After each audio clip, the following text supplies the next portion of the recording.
Okay, I've got the Callaway twin turbo up on the lift. This is just a quick view, just doing some general maintenance of the car.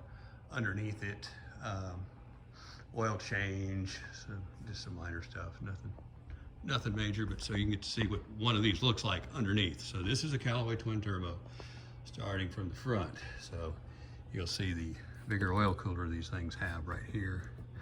And of course the heavy duty cooling, which is part of the fan package here. I guess one of the things we need to clean off right there. So starting with that, and then we see it's a Z51 car. It's got the power steering cooler system there. And then of course Z51 car, the Bilstein's the bigger sway bars. You can't really tell, but it's the lower spring and the FX3 shocks up there.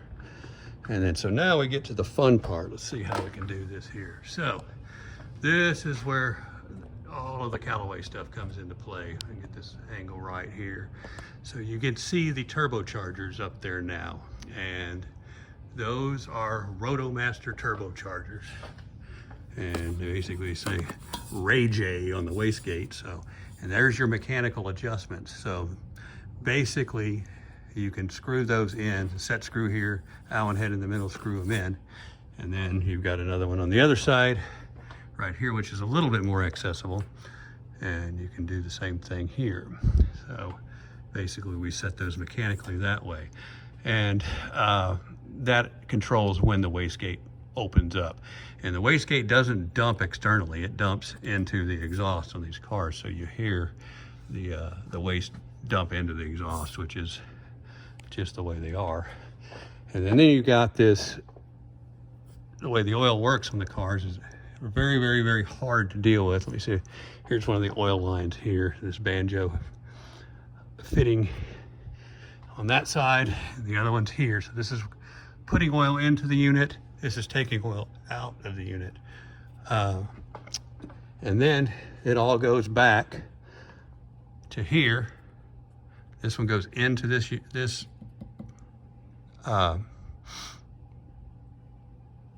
the turbo right here, and then it all comes out and it goes into this little bitty added oil pan that Callaway made.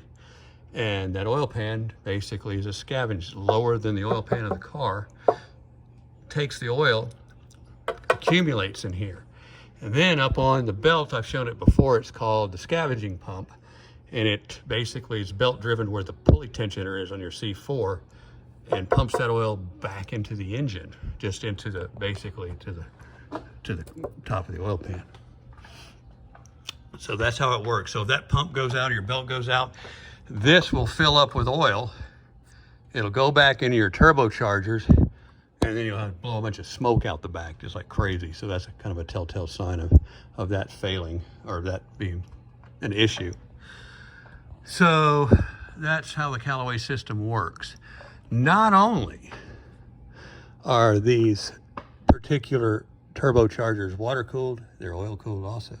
So they're water and oil. And you got both. So the plumbing on this car is a nightmare. And getting in here is a nightmare. And so here's your exhaust. Look how these things all fit in there.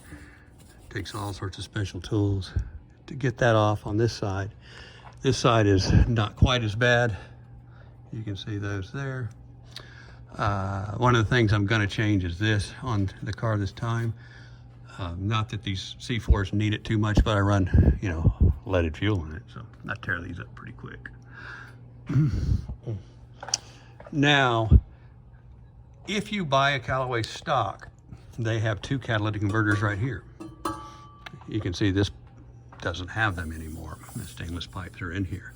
So these are horrible. I mean, just, you know, government regulations, all the other stuff you can think of, but the cars were never meant to have them, and they just heat and burn everything here. So the best thing you can do, even if you want to comply with everything and you are just, you know, down with the environment and all that stuff, get those off your car, or just don't own one.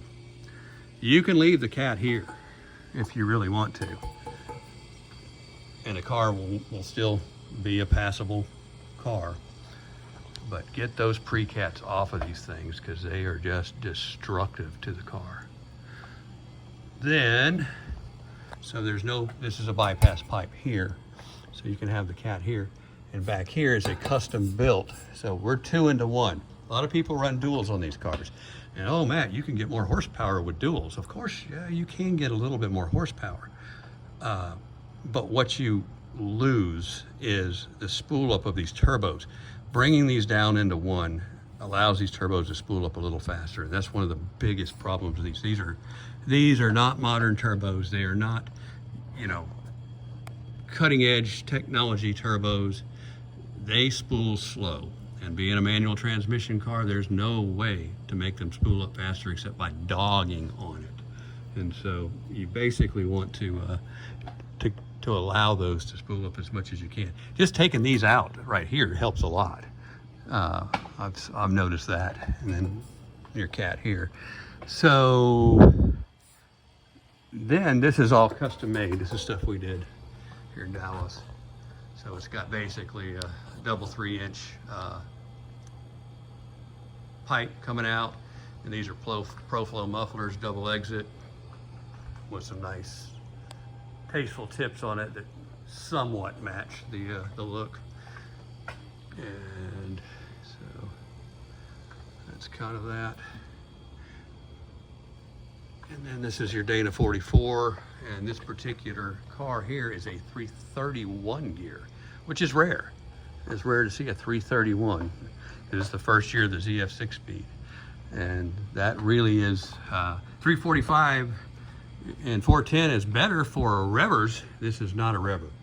This is a torquer. So 331 was really the wisest gear you could ever have on this car. It might even be better. It was like a 323. But what else? So that's kind of the Callaway system there. And this is, you know, nothing, everything you see here is the way it came. There's nothing that's been reconfigured or redesigned. That's the way it is. In fact, this pipe right here is bought from Callaway. I bought that from Callaway. I didn't make it. I should have made it, but I could have made it, but I didn't. They did it all stainless. It was real nice. They obviously probably better than I could do it, but I think today I could do it probably just as good, if not better. Well, when I did this 25 years ago or whatever it was, close to that, no, I probably couldn't. So I've had this car a long time, and here's the big brakes. I've got the stainless, the hose on there, so not the rubbers. The back, I think I've got stock. Yeah, backs are stock. But so yeah, I acquired this car because it had some issues with all the configuration. There was a collector here in Dallas that had it, and I traded him a '79 Trans Am, which obviously is worth more today than this car. But so I lost. He won, but I don't think he kept it long enough to probably see the real fruits of it. And who knows where these are going to do, because I think you're going to see the fruits of these cars down the road. And so here you have a car like this, which has some miles on it. Then I've got 2 of them that don't have any miles on it. But this car is a whole lot more sorted, a whole lot more better driving. I would get in this car and use it, drive it across the country if you wanted. As the other cars I'm scared of. I'm scared they'll have problems. Not because just because they're more stock. And once you get the design flaws out of the Callaway, which are, oh yeah, here we go back to the big one. So here, this is the Wonder Bar. This is the thing that makes the cars go fast. So if you look up in here, this is the frame, the factory frame, and you can see where these bolts are. This is where they cut it. And so that's cut, and they put this section in it, and the air goes through that section to the turbos, and you can barely see that because these tubes go up here to the Wonder Bar, and right there is where they hook up. You can see there's one of the tubes there, and the other tube is over here. That's that tight, and so that's a bigger exit. And here's where it really comes into effect. This is a big inlet that goes into that pipe. So they this newer Wonder Bar, this aftermarket one, or the whatever they want to call it, they sell at Callaway to people that own B2K cars. You can get this, and this will correct that choke down they had.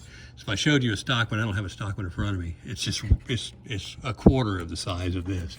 And so this goes into here, and then here's your tube, and that's your mass airflow sensor right there. And then the air filter is on the other side. And so that is where the Callaway choke down was that kept these cars from really going anywhere. And once that's corrected, then you can actually free up the exhaust, boost the cars up and things like that. But if you don't do that first, you're not getting anywhere, and you're just going to starve for air. So that's the main thing of the Callaway right there, their design flaws. Kind of wiping off some stuff while I'm going here. So that's kind of it. And so you can see the Callaway has the this is the air to oil engine oil cooler adapter on there, which goes up to that front. And so they determined that's better than the air to water system. And obviously, you know, turbos and things like that, you need it. And then your scavenging tank, which is, you know, there's a lot to these cars, a lot of craziness.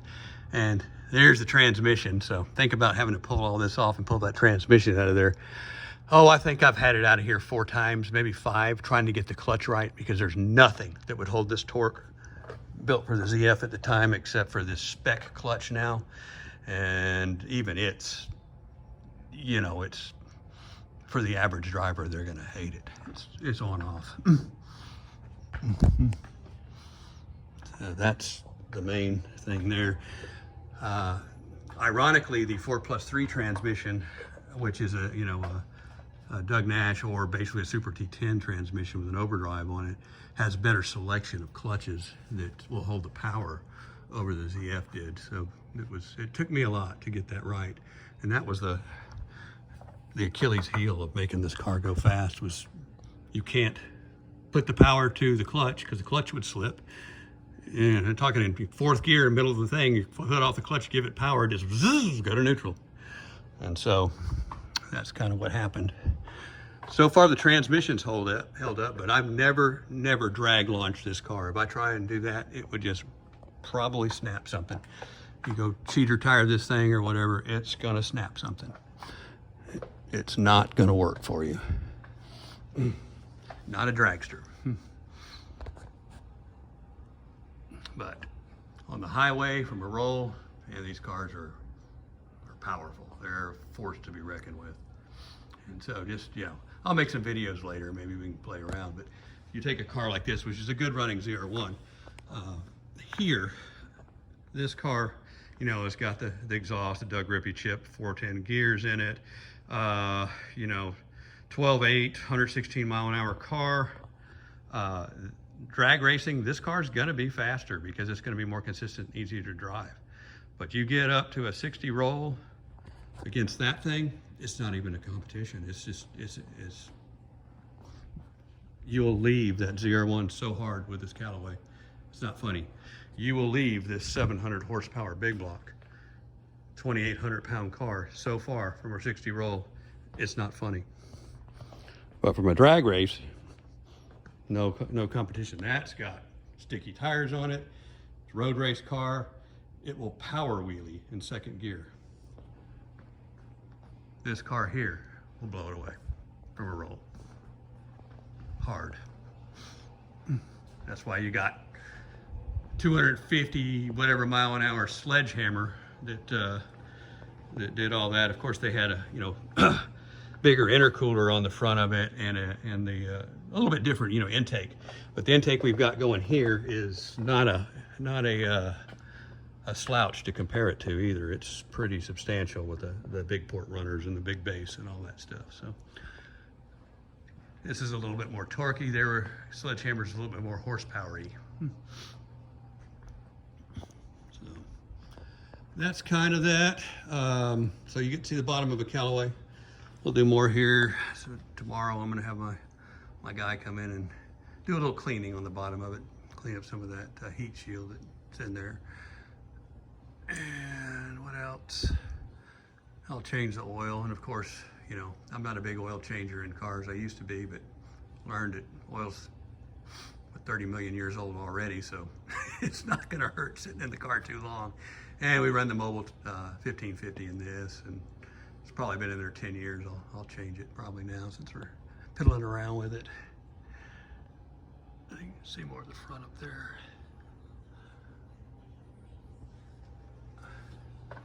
And that's that. And so these tires are getting old too, and I've got another set of brand new stock, old stock GSCs that I've got. So this will show you. So this is a preload of the car, and this is how much power it does make, because it squats the back and it starts to wear the inside of the tires. That's just going down the highway, hitting a punch, it'll squat the back, and so you're starting to wear the center tires. I'm actually gonna try and raise it and recamber it the next time. I've played with this so many times, and this is probably the 4th set of tires on these. They last. You'll get maybe, if you're lucky, 1,000 miles if you're playing on the street. Maybe. And so it's just, you know, full-time pit crew car. And I said, I'd love to try some sticky tires on there, but boom, I already know what's going to happen. I've seen it on the ZR1s when people try and wheel stand the Dana 44s and things like that.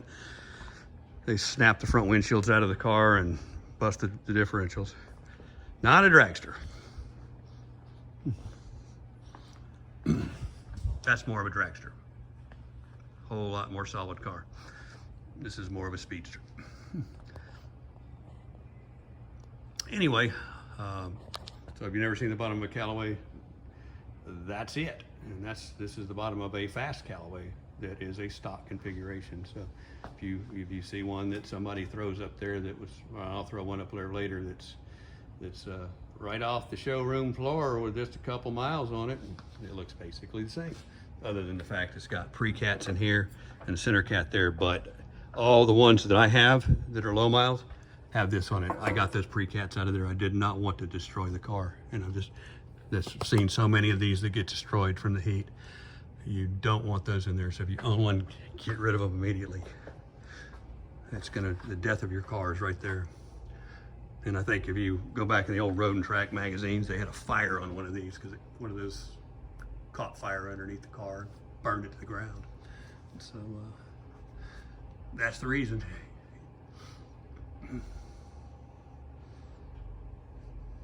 Thanks for watching.